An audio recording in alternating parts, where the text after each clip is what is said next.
For those who are joining for the first time, my name is Mark Awori.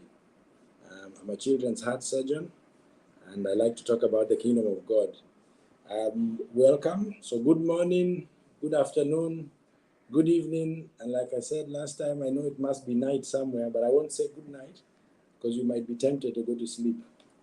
So welcome to our third part of our session on faith. Just to give you a quick reminder of what we've discussed in the first two parts, just in case you're joining for the first time, we simply talked about what faith is. In the first part, we basically reminded us, or we said that faith was simply agreeing with a statement. So, for example, if you look at a chair, the chair is telling you, "Come and sit in me. I can support your weight." And if you agree, you go and sit in the chair.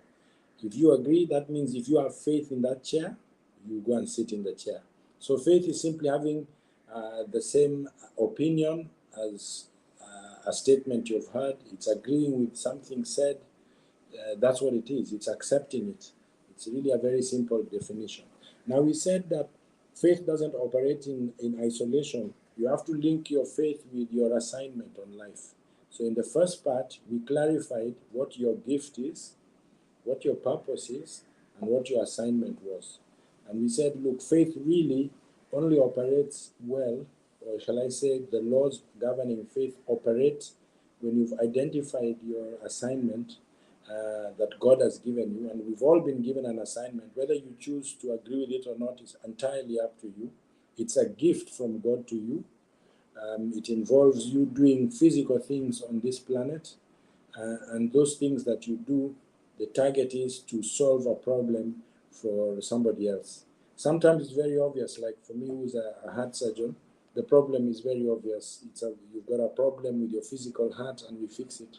But other times, like if you're a musician, you might not think the problem is obvious. But like I said in the first session, if I'm driving in my car and I feel like I want to listen to jazz, then if I also like funk, but if I'm not feeling like funk, the problem is I'm feeling like jazz. So the guy who can solve my problem, it's a guy who has some funky jazz or jazz. So that's how musicians solve problems. If I feel like ice cream, then the guy who makes fish, he can't solve my problem. It's the guy who's making ice cream who solves my problem at this time. So life is all about solving problems for other people, and that's your assignment. Which people have you been assigned to solve their problem? And so that was what we talked about in the first part.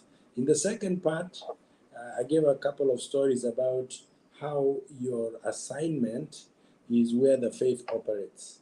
So God has promised us great things in His Word, things like divine health, protection, and success in your business, success in whatever you do. I don't think divine health is negotiable, as in God will give you that. You believe Him for that, you get it. Protection, you believe Him for that, you get it. But certain aspects of your life, like, you want to, let's say, wealth, you'll find that where your assignment is, that's where your resources are, that's where your wealth is. So if you're believing God for wealth and breakthroughs in life, but you're in the wrong assignment, it's unlikely to work out well, right? So these are what we discussed in the second part. Now in this third part, we're going to tie in the legacy, Now again, I'm going to talk about something that is it's sensitive, but I think I need to talk about it. And I face these things on almost on a daily basis, and that is death. There's a great debate in Christian circles whether death is meant to happen or whether it's a broken world and this is still a carryover from from the past. But I just want to ask you something. If there's a noise in your car, sorry, I always talk about cars. I like cars. In fact, if I was not a surgeon, I'd be a mechanic. Now, if there's a noise in your car and it's making noise and you take it to the garage, and then the mechanic tells you it's fixed, And then you drive away and there's still a noise. Will you drive away? I don't think so. You'll go back and say, hey, this thing is not fixed. So Jesus said, it's finished. He came to solve a problem. And we've seen from scripture that some of the problems he solved are sickness, poverty, what have you. So if he's come and you've accepted his solution and then you're still sick and what have you, surely, it doesn't make sense, right? Now, death. What was the whole point of death? Let's explain this. Now, from a medical point of view, the human species has the capacity to live about 120 years. Okay, we don't find people. I'll not talk about in Noah's time and what have you. Let's just talk about now, and that's a whole debate. And there's an explanation about that, which can be another talk. But for now, people live for 120 years. That seems to be the maximum capacity that a human lives. And certainly you can really be very strong into your 90s, but when you start hitting your hundreds, and I've seen this from people I know, I have relatives in that category, you can see that when they start hitting 100, they really do slow down. And by the time you're getting to 120, really your physical strength is pretty much gone. So is that by accident or is that by design? Well, if you go back to what we said in the last session, that your life is a gift to you. It's a gift of rulership to you. And the reason why God is not here in the physical is because if he was here in the physical, how would you ever be able to rule?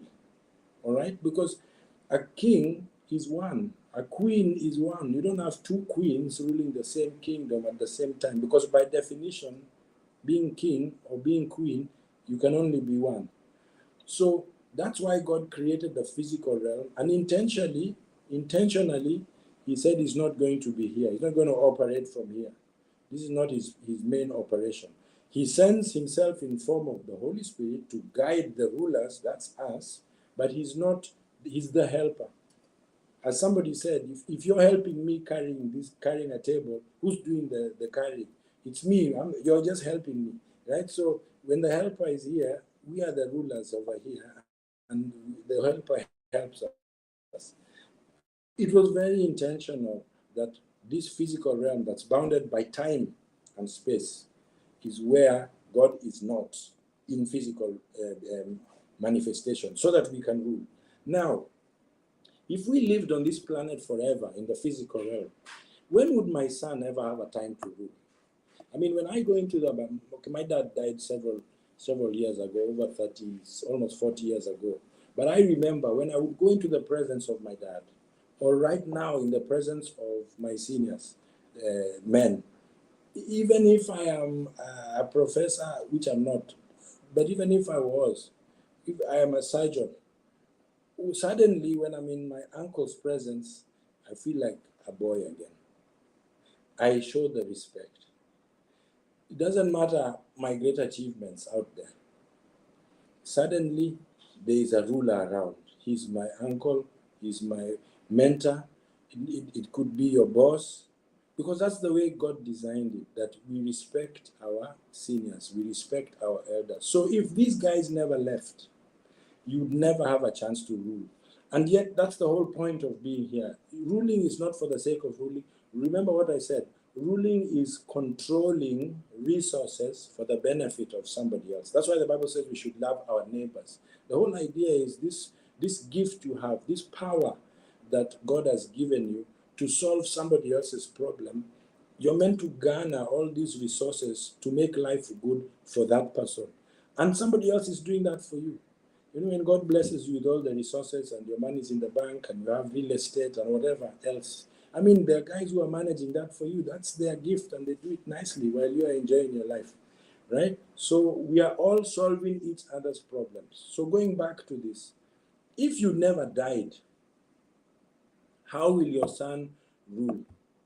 So I want to put it to you that death as we know it was part of life. The aim was that you'll be born, you'll be trained, you will rule, you'll hand over rulership, you live. And the tragedy is if that cycle is broken. I mean, and you didn't want it. You know, life is a gift to you. So if you feel you've had enough at 45 years of age or whatever and you go, there's nothing wrong with that. You've not done anything wrong. All right? But there's aspects of life you'll not have experienced. And it's just like when somebody says, one person says they like a Range Rover, another person says they like a Mercedes. Is the guy who likes the Mercedes any less than the guy who likes the Range Rover? No. All right? And the way God operates is life is like a meal at the dinner table. Okay? God is hosting a meal, and all the food is there. You think of your best food.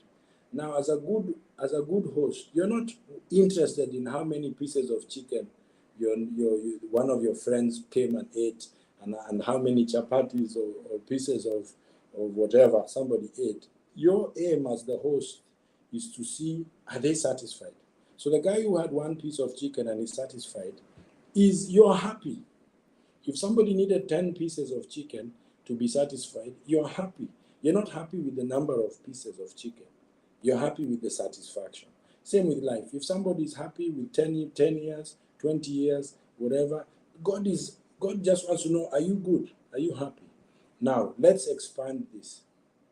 So you'll find that the tragedy is if you're not happy and then you have to go. So you wanted to live longer, cancer came on you, you didn't trust God, or you didn't want God to, you still want to live.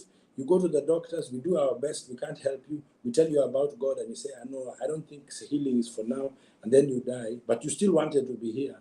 That's a tragedy, right? Okay? Because you hadn't finished, you didn't enjoy your full gift. Okay, so I've just got this your mind thinking so you understand about time, right? We were born, we live, we rule, we die. But before we go, we need to prepare the next group to rule, and that is what I'm talking about, legacy. So guys have mixed up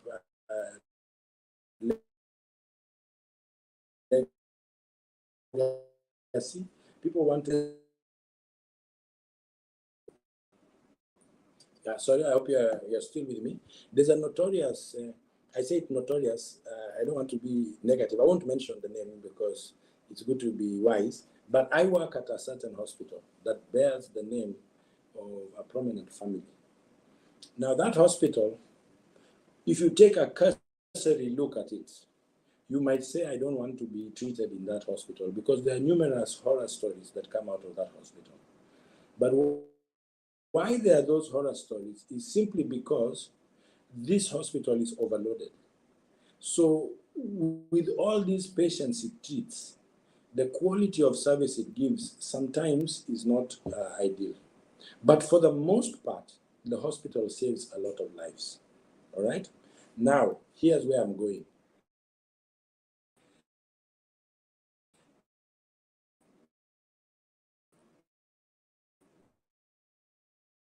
Grand building. Let's get what they did. They gave it a grand name. And now, initially the services were optimal. But over time, through no fault of its own, the services have got worse and worse to the point that you don't want to be told you're going to that hospital if you are involved in an accident. It's that name or that hospital and the name do not engender or do not create good thoughts in your mind. So that's why I'm saying legacy in structures and roads and all these kinds of things. That's not legacy because it can change. Today that hospital is doing well, your name is good. Today that hospital is doing badly, your name is bad. You know what I'm saying? Today that road is nice. It's involved. It's a road where people get involved in accidents all the time. Then suddenly that road is not good. There's a road in the city of Nairobi associated with prostitution. So you can imagine whenever that name is mentioned, you can imagine what the association is. So legacy, you don't want your name in those physical structures. What you want your name associated with is the people who live on after you.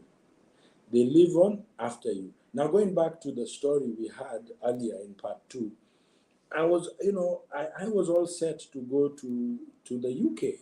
for my heart surgery training. But God had a different plan, and thank God I agreed to that plan, and I got to Australia.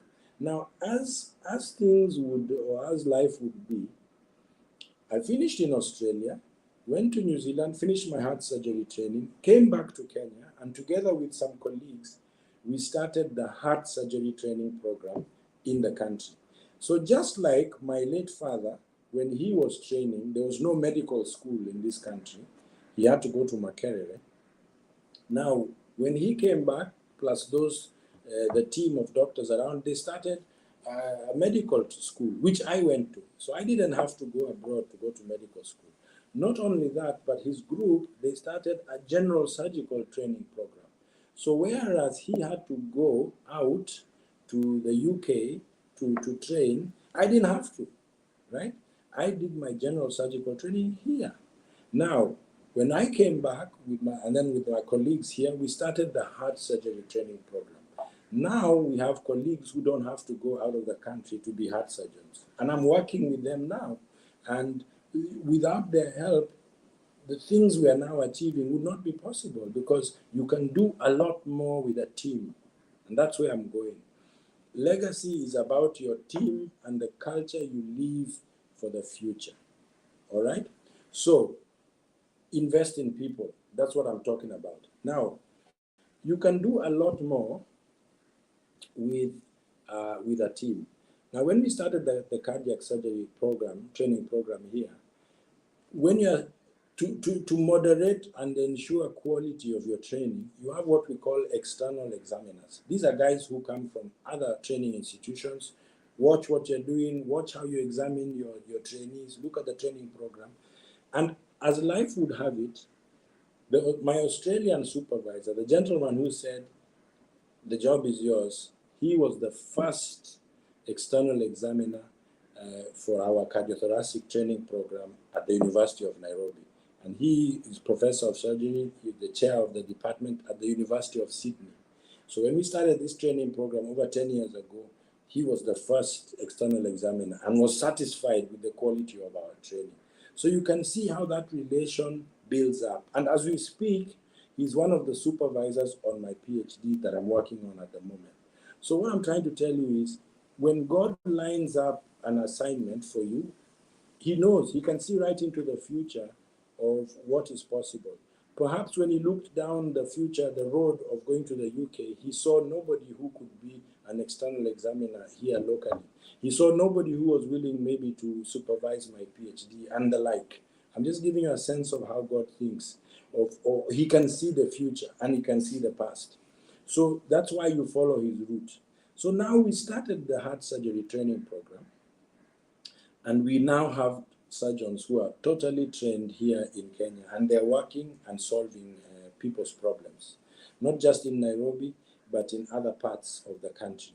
So we have reproduced ourselves. And that's what I'm saying.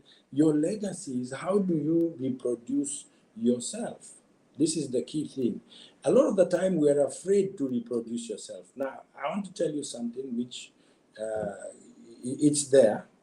Now, look, when you're a medical doctor, your money doesn't come very quickly, but it comes. So medicine is like a marathon kind of career, as opposed to maybe being in the IT sector, which is like a sprint. So like when you're a soccer player or a professional sportsman, if you've not made all your money by 30, then time is gone, because you should have made it by then and then roll it into investments. So medicine, you really only start making good money really maybe when you're late 30s going to 40s and towards 50s. So it's a slow procedure in that way. So you need to be aware of your path, because it's very tempting, if your path is that kind of a path, to want to go some other route. And so I was very tempted. Let me tell you a quick story. I won't use names because I've not asked permission. But I have a family member who's very close to me. And I'm very grateful for how ruthless he was with me. So we are the same age. We did everything together. So we went to high school in the really the same life phases, even marriage around the same time. But I noticed something. Once we went into our careers, he went into financing and I went into medicine, then the story started changing. So when I went for my training, now my heart surgery training, or shall I say first my general surgery training, I wasn't earning. I wasn't earning. I was what they call a private candidate. Some people get in as mainstream candidates and you're paid as you learn, but I wasn't paid. I had to pay. So I had to move back into my mother's house with my dear wife. She's the one earning and paying and contributing. I'm with my two kids as I'm training to be a surgeon. So one time, this relative of mine, who's a close, not only is my relative, he's my friend. He's one of my cousins.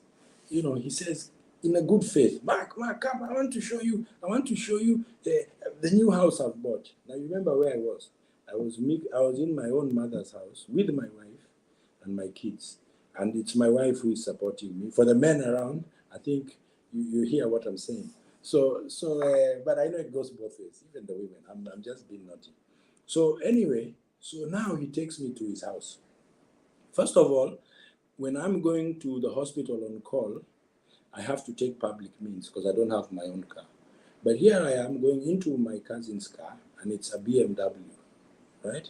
So now we go to his new house, and he's genuinely excited. And his new house, it has a swimming pool, it has what? And he's showing me, look at this, look at it, look at this room, look at this. The master room looks out over the pool, and it's genuinely a lovely house. But as he's taking me around, and I was born again at this stage, a Christian loving Jesus, I was getting more and more annoyed.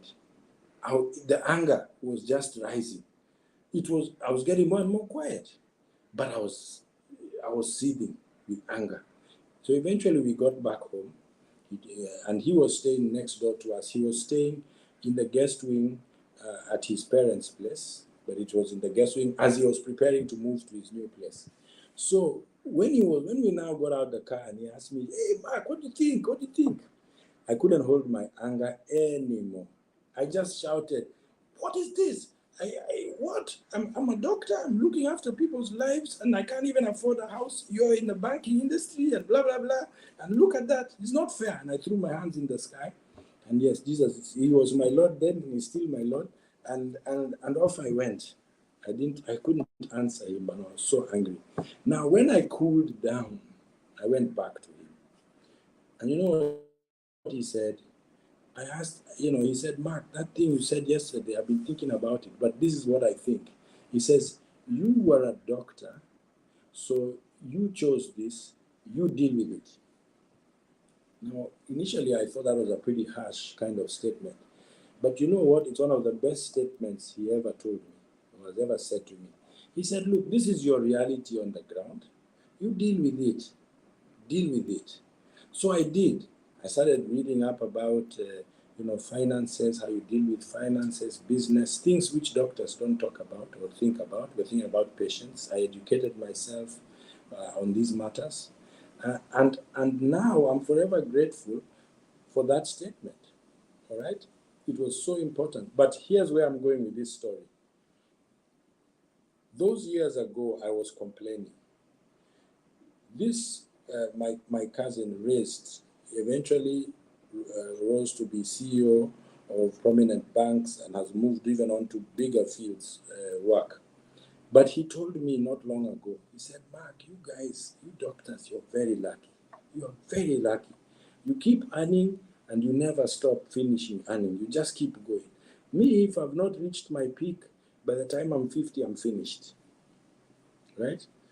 Now look at that. Here I was envious of his position, and all these years later, he's now envious of mine. But the truth is, none of us needed to be envious of either position, because once you understand your assignment, then you understand, what pace you're going at and what is achievable, and you don't start wishing you are in somebody else's paddock. And that's what I want to say about your legacy. Don't wish you are in somebody else's paddock. You've identified your gifts. You know your purpose. You know your assignment. You know that God has given you all the resources you need. You know that God keeps his word, and when he promises something, it's going to happen. You've been honest with yourself and you know whether you're in God's assignment or not. So just keep going, is my message now. Keep going towards your assignment. Persistence. Your first step on your way to having a great legacy is persist in the assignment. Don't give up. Persist in what you know God has told you to do. Don't give up. Because if you give up, there'll be no legacy right there. So rule number one is persist. And that's why the Holy Ghost is your helper. Some say is your strength. He gives you strength. He's your comforter. Because as you're walking towards this assignment, there are times it will feel like are you really in the right place? There'll be times you need comfort. Not because a tragedy has happened to you, but just the things you are looking around you can demoralize you. You remember those guys when they were asked to go to Canaan land, when the Israelites were going, and then the 12 spies were sent out. Now, no spear had been thrown at them, no arrow was shot at them, nobody even said anything bad to them. But when they saw the size of the opposition and the walls and what have you, they were flat demoralized. And that happens to even the best of us, right? You look around and the tax collectors are there, the landlord is on your case, your businesses, you've just been told your equipment has exploded. Your head chef is not coming in because he's sick or has been shifted, has gone to somebody else, to a competitor. I mean, you just look around. Then at the same time, maybe your marriage is not going well at a particular time, or one of your children is rebellious. I mean, it can all happen at the same time, and you can really feel discouraged. But the message is, keep going. Don't give up. Persist. The Holy Spirit is there to strengthen you, to keep guiding you, to comfort you, and you keep going. So that's the first thing. The second thing is, you remember that when Moses, again with the Israelites, and he was like deciding all their cases, it was exhausting. And his father-in-law, Jethro, saw the scenario and said, hey, this is not the way forward. What you need to do is get other guys like you, get other guys with the same mindset, the same spirit as you. So choose your team, right? When you're going to achieve something, choose your team, other people who think like you. I don't mean that they think in exactly the same way, but they have the same spirit, the same philosophy you have about how things are done. Choose guys like you. Let them now deal with the stuff that is more common, that is not as complex. And then you now deal with the complex stuff, the things that only you can deal with. Remember, it's the gift you're bringing to the table. And as you get more experienced in something, it's just an additional aspect of what you bring to the table, right? So that's what Moses did. He chose some guys, and those guys listened to the common cases and the more complex things he brought. So I remember the Lord telling me that as a surgeon, and I was setting up a children's heart surgery unit in one of our hospitals here in Nairobi. And I remember at one stretch, I had not had any leave really for 10 years, and my phone was constantly on. So if I'm called, I had to go. But it had to be like that because there was no other doctor who I had in the team who could work with me that way. But the Lord said, look, now you've trained guys, and these guys are now competent. Bring them on board. Now it was tempting. It was tempting not to. Because when you bring somebody on board, it looks like they're sharing the pie. You get what I mean? So although I was really busy, but I was having a lot of income because it was all coming to me. So now, when I was bringing these guys on, to work, there was a time now the income now can go in a different direction. And it was tempting because the bills are still there, still have things to pay. And that is now the second trap that can happen with legacy. Greed, right? So the first is you give up. The second is you can be very greedy. God has told you this is the route to go, but your mind is telling you, because that's the way the world sees. The world sees keep things here, don't share. You're the big boss in whatever you're doing. Let all the things come through you. You'll get all the market and all that kind of thing. No. What I discovered is when I now brought these younger surgeons on board, the pie has expanded. And it's mysterious, but it has expanded. So we are all eating from that pie. And not only that, I'm now having more time to do other things. So you need a team, is what I'm saying. Don't be greedy. Don't try to do all this thing yourself. You'll be exhausted, like what happened to Moses. So have your team, but choose them well. Choose the team very well. And choose the team for their potential. And what they may not be perfect when you see them, but you're choosing them for what they bring to the table. Some people are able to think outside the box, others think very narrow, others are meticulous. There are different teachers use different terminologies to discuss these people types. Some are hares, or others are owls and whatever. But what the point is you need different people who bring different skill sets to your team. And by the way, the leader of the team is really, or the person who leads the team is the person whose skill set is needed at that time. So let me give you an example. If I'm conducting an open heart surgery at the hospital, it doesn't matter if the president comes in. I'll have to tell him, Mr. President, please be quiet. We are conducting heart surgery here. And he'll have to wait. Even if he wants to advise on the heart surgery, unless he goes and trains and comes back and then he can do it, then we can discuss. He'll have to wait. And it's the same. So you lead. Your gift is what creates the leadership opportunity. So there's an interesting story of some Chilean miners who were trapped under the mine they were in. There were about 33 miners, and suddenly the mine collapsed, and everybody was frantically running up and down, experts in their field, running up and down on how to save these guys. But eventually, what they did after 4 days of just running, trying to do everything and not being coordinated, they called in one expert who he had the job or the gift of listening. So he listened to all that has been done. And then because he was able to listen, he was able to say, okay, this is not working, this is working, let's do this, let's do that. And then the long and the short of it is they were able to rescue these guys from an impossible situation. So if we didn't have a guy like that on the team, even though you had expert drillers, expert this and that, they couldn't be deployed in the appropriate place. So a team is a team is composed of members, all who have different gifts, and those gifts work together to bring that great output or that outcome. Okay, and the person whose gift is needed at that particular time, let that person lead. I mean, you can imagine if in an orchestra, what is needed at that time is the cello, and then the guy who's on the trombone is insisting he wants to play. I mean, you can imagine the sound, how it will be. So let the person who's needed at that time lead. Okay, so we said number one, be persistent. We said number two, don't be greedy, aka or otherwise known as have a team. All right. And then when you have that team, let that team operate. Don't try to micromanage that team, because the danger is you can have a team, but you never let them operate. Okay. Let me explain this another way. Some years ago, people were interested, or a group of people were interested to know what was the safest airline.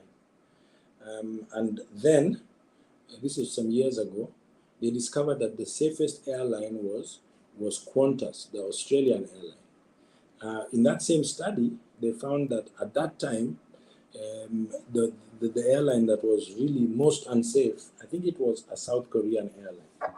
And people were wondering, well, how is that?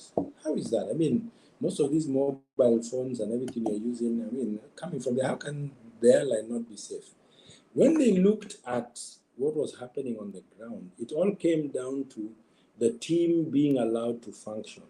Now, let's put it this way, in Australian culture, and I've been there, look, hierarchy is not encouraged, if you see what I'm saying. So if you have an opinion, you'll voice it.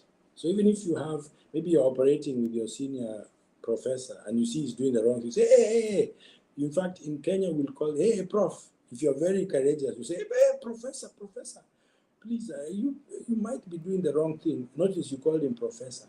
But in cultures like Australia, you might just call him by his first name. Hey, Mark, what are you doing? And then Mark he waits, he thinks twice and sees you're going to do the wrong thing, and then together the right thing is done. So that was what was happening in Australian planes. The pilot is about to do the wrong thing or he's forgotten to do something. The first officer has no problem saying, hey, and of course, the language might include some beeps, beep, beep, beep, yeah? And now everybody's alert to the mistake, they correct it, and safety continues. Whereas in Asian cultures, which are quite like African, you don't just start talking to your senior like that. So when they looked at the black box, which is the flight recordings of incidents, planes that have crashed. So when they looked at one from a South Korean airline, what they found was in a scenario where one of the engines was on fire and later the plane crashed, the first officer was trying to alert the pilot, whereas an Australian would say that engine is beep, beep, pop, on fire, beep, beep, whatever, and everybody knows what they're doing. Here, the first officer was saying, Captain, that engine has a strange color. No response. Captain, that engine is now yellow. Captain, that engine is red. Then as the fire gets hotter and it's now a blue flame, Captain, that engine is blue. Is it meant to be like that? So now the message was not passed on to the pilot. So no decision was made and the plane crashed. Why? Because in that culture, you cannot express yourself. So what you're bringing to the table is not heard. So that's what I mean by allowing your team to do its stuff. Don't try to micromanage it. Let those guys express themselves. Of course, there's decency. So, you'll not encourage rudeness and what have you. But the place has to be safe. That's what we're saying. So when you have your team, let it be a safe environment where people can be heard, people can say, and listen to them. They might have something that's useful or not, but listen to them. So that is the second thing about teams. So that's how you choose your team. You want to make it people who have same philosophy as you, people who think like you. So that means you don't put somebody on your team if you don't know what they're thinking. And you won't know what they're thinking if you've not spent time with them and seen them in different scenarios, right? So for example, my wife, when she's hiring a chef for her restaurants, she doesn't just go by the CV. No, she'll actually bring in the chef and ask him to cook a few things, see what he does and see how things are, so that she can get a sense of how he thinks and whether he'll be part of the team. So you too, before you have somebody on your team or you've brought them close, you'll get a sense of what their thoughts are. What do they think? What's their philosophy? How do they act? Because you don't want guys who are different in your team, because then they'll short circuit the team and it'll make things worse than if you didn't have them there, right?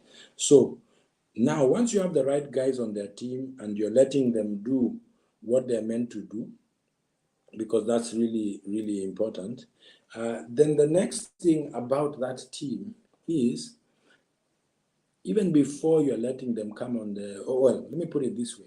Always handle your team members based on potential, all right? So you've interviewed or you've got to know this person, they're in the same philosophy as you, or they have the same philosophy as you.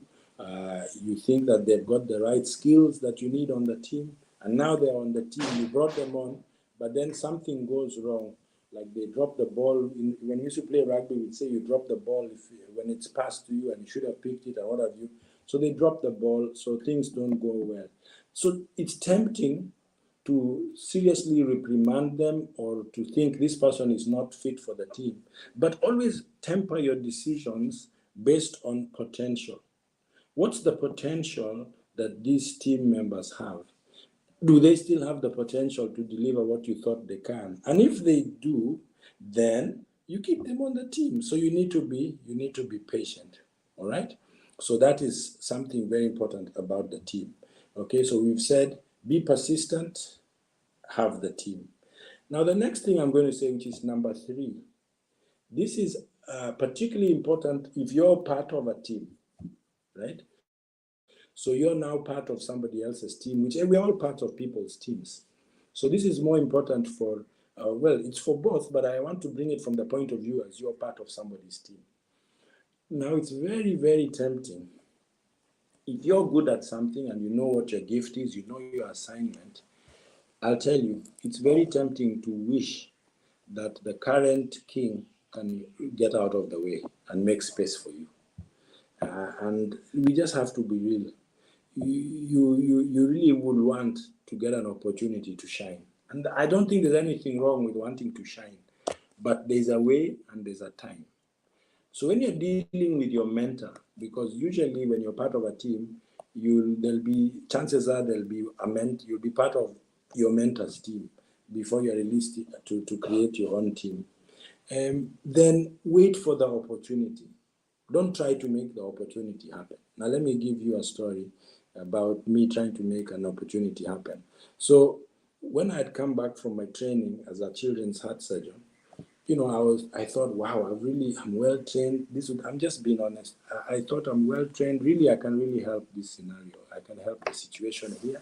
So when I came back, then I was keen to start operating.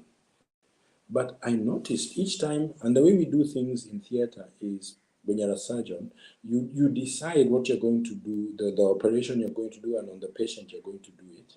And then once you've agreed that this is what's going to happen, you inform the team members, and often you make a decision as the team. Then you prepare what they call is a theater list with all the details of the patient, and this list goes from the ward to the theater, so the theater can be ready for when the patient comes. So I remember when I now started preparing these theater lists, the theater would keep asking, but where is Dr. So-and-so? And I would say, what do you mean, where is Dr. So? I'm here. No, we're talking about Dr. So-and-so, and Dr. So-and-so was my mentor. So here I was getting offended. They're asking for my mentor. Am I not a qualified surgeon? And can I not operate? So I would get angry. And then initially I would say, but I'm qualified. Yeah, put for the patient. But I know, put the patient on the list and let's operate. Now I know that I operated, but the dynamics in the theater were not nice. Because people were not comfortable. I had not been tested. I had not been tried and tested. Fine, I've been trained and all that, but have patients got well when I operate on them? Have they gone home? They had not seen this. And here I was insisting this is what I wanted. So I kept insisting until a point one doctor said, Dr. It's really uncomfortable how you're doing this.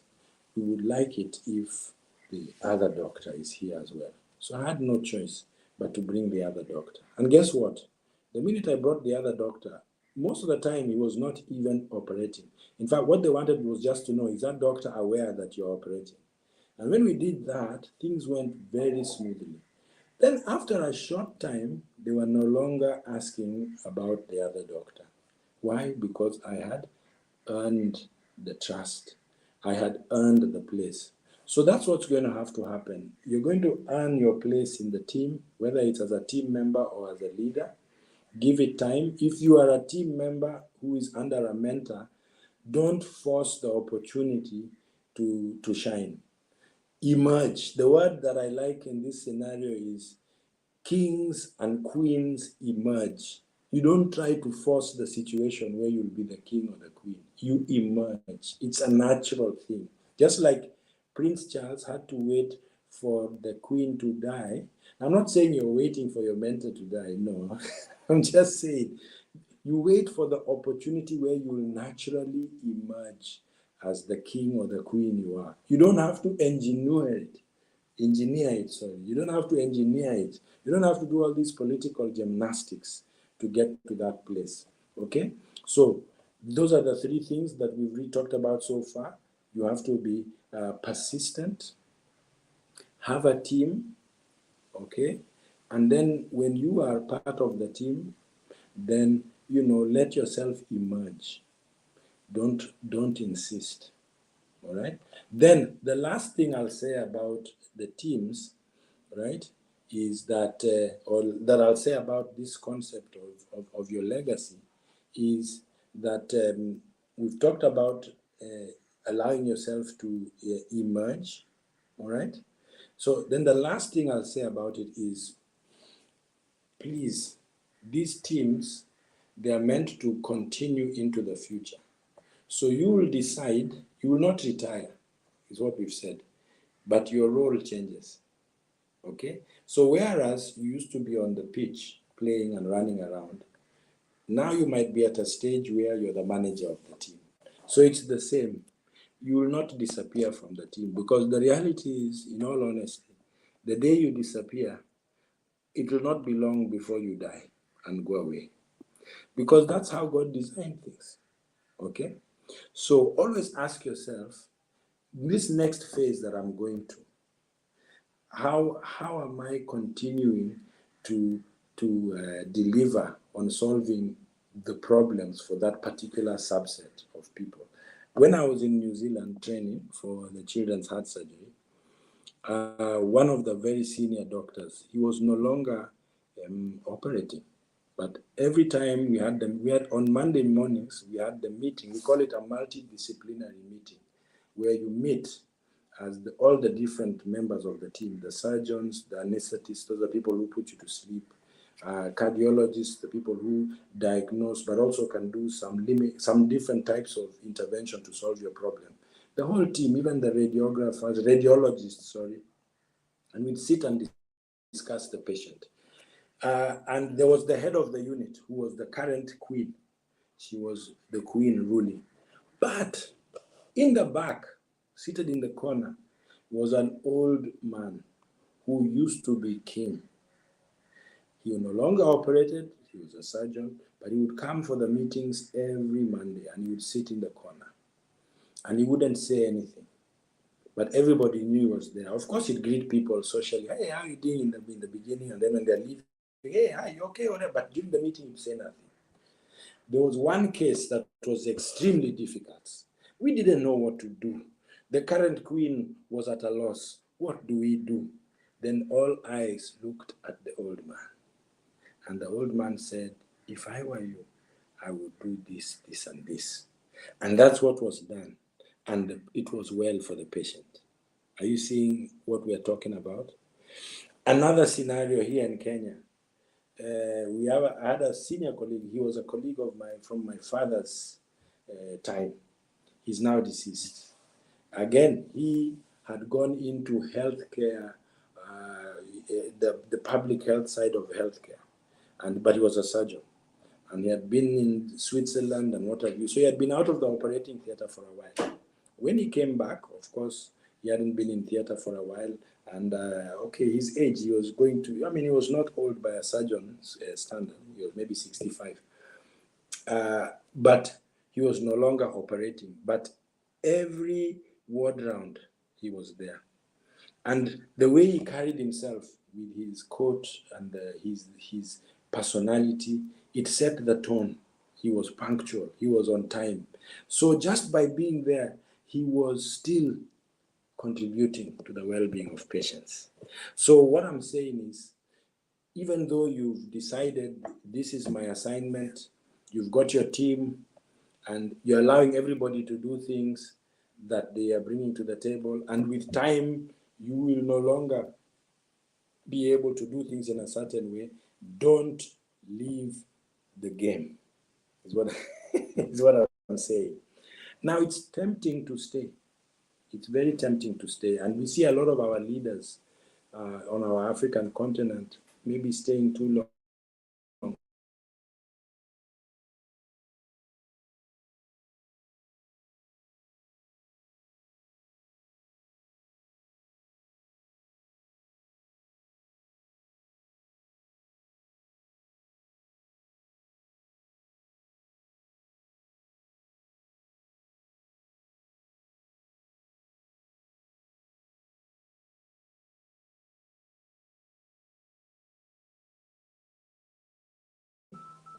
So what I mean is, it's tempting to stay in one role. Not sorry about that. My assignment came again, and I happen to be using the phone as my internet. Sorry about that. So I was saying, never leave the game, but don't stay too long in the role, because you can imagine an example too much in the role is boxers. So you find somebody who, and I've seen a story now, I don't know whether it's real. I've seen Mike Tyson, who is over 50. He wants to fight a younger guy. And, you know, Mike Tyson did amazing things in the boxing ring. But if he starts doing things like that, it will start detracting from his legacy.